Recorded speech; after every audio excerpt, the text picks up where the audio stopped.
আপু কোন রাষ্ট্র থেকে আসলেন আপনি? আমি সৌদি আরব থেকে আসছি। সৌদি আরবের বর্তমান অবস্থা কেমন? খুবই ভালো। কি কাজে গেছিলেন? আমি হসপিটাল ক্লিনার। হসপিটাল ক্লিনারের বেতন কত আছে বর্তমানে? আছে 50 আচ্ছা, সৌদি আরবে কি দালালের মাধ্যমে গেলে ভালো হবে নাকি আত্মীয় স্বজনের মাধ্যমে গেলে ভালো হবে? না, কোম্পানির মাধ্যমে।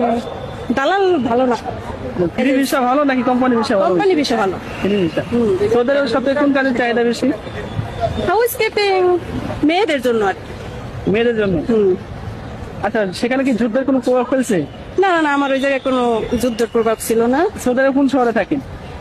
মদিনা। মদিনার অবস্থা কেমন? ভালো। কত টাকা দিয়ে গেছিলেন আপনি? আমার টাকা লাগেনি কোনো। আচ্ছা, কিসের মাধ্যমে? আচ্ছা, আমার আত্মীয় স্বজনের আত্মীয় স্বজনের মাধ্যমে টাকা লাগে নাকি?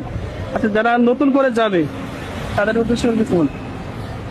গেলে ভালো হবে আর কি, ভালো কিছু করতে পারবে। ভালো কিছু করতে হবে। তো সবকিছু ঠিক ছিল, শুধু ক্যামেরাম্যানের নজরটা একটু খারাপ ছিল।